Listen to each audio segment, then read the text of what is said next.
Edmonton got shut out in Montreal yesterday, and despite the rumors that they were going to make a move for some defensive help, it's actually a new forward that the Oilers have picked up today, and that's what's making the news. I'm going to talk about who that is, as well as going into detail on both last night and tonight's games. But first, be sure to hit that subscribe button to support the channel. So starting things off, earlier today, Edmonton claimed forward Kapanen off waivers. Kapanen had appeared in 10 games with the St. Louis Blues so far this season. He had 1 goal. Kapanen's 28 years old now, and if you've paid attention to this guy's career since he was drafted a decade ago now, you'll know what the book on this guy is. He can skate, he can produce. The catch is that it's not going to happen consistently. He's had this knock on him for his whole career. And now Kapanen's also had a knack for scoring some big goals, especially early in his career. Think about the golden goal of the 2016 World Juniors. He had an overtime winner against Washington in the 2017 playoffs. He had this in Game 7 against Boston the year after. And from around the 2018-2019 seasons, between those 2 years, Kapanen scored at a pace that would have been good enough for 22 goals and 54 points over an 82-game season, but it was after that he earned a 3-year, $9.6 million deal, and from there, that's where the inconsistency started, and he's never been able to shake it. So Kapanen, he's got this tendency to perform well and produce in spurts, but he can then be neutralized and not be super effective for long stretches of time in between those spurts of productivity. But for the Edmonton Oilers, what's so positive is the fact that the thing that Kapanen does best is skate. His top speed this season is in the 95th percentile among all NHL skaters. And if you watched Edmonton's game last night, they looked like a team who could use some more speed on the wings. If you look at this group of forwards, speed on the wings is, to me, pretty obviously lacking. So in that sense, Kapanen is the perfect fit when it comes to a quick fix Edmonton can make to these forwards. He's fast, he's got some skill, he can be an effective north-south guy, and he could also potentially help Edmonton's penalty kill, which has been pretty brutal so far this year.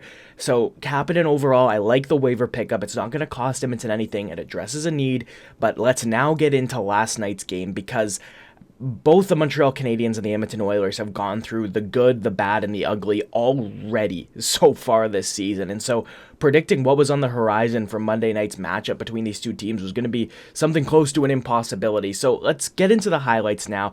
Early on, Sam Montembeault had to be sharp for Montreal. He has to make a few big stops early to keep this game tied, especially here on the delayed penalty halfway through the first period. This stop on Ryan Nugent-Hopkins in front was the best of the early stages. It might have been the best of his whole game. Zach Hyman had a borderline painful number of scoring chances not go his way, including a couple on this first period power play, but he couldn't score. Neither could the Oilers, as they threw everything at Montembeault as the first period wound down to a close. They just couldn't beat him. Edmonton's power plays early in the second period generated some good chances as well, including one here from Zach Hyman that forces a really solid Montembeault save with the right pad.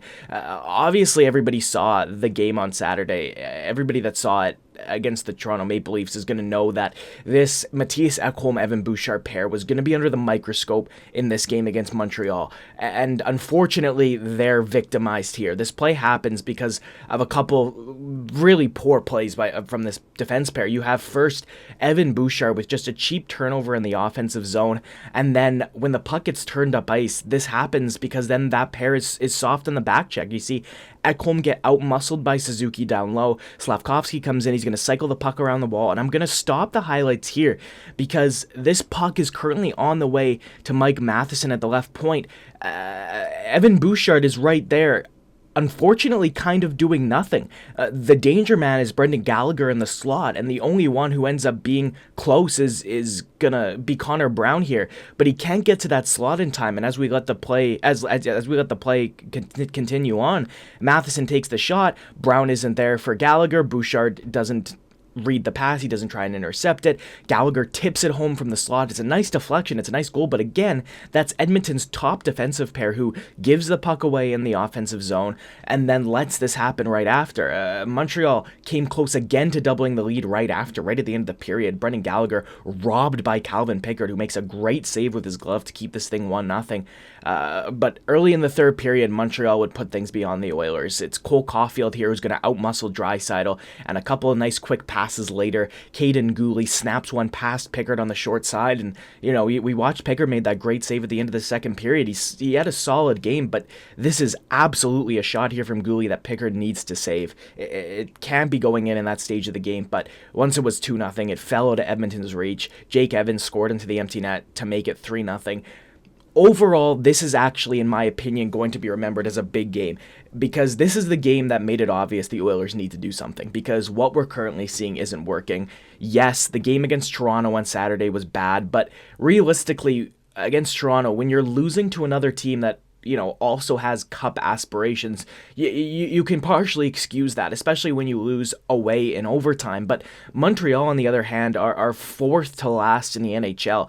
Nothing was really working for Edmonton against this Montreal Canadiens team. You can point to the defensive mishap on the first goal, a goaltending error on the second goal, but what's supposed to be Edmonton's best quality, their offense, again, wasn't clicking yesterday either. They looked slow. They didn't look super threatening. Montembeault made some solid saves, but it wasn't super difficult for him to earn this shutout. And I think head coach Kris Knoblauch actually kind of nailed the reason why, saying this after the game, quote, "We had a lot of possession time, but a lot of it was on the perimeter, especially in the second period. There was a lot of time in the offensive zone, but we really didn't generate very much.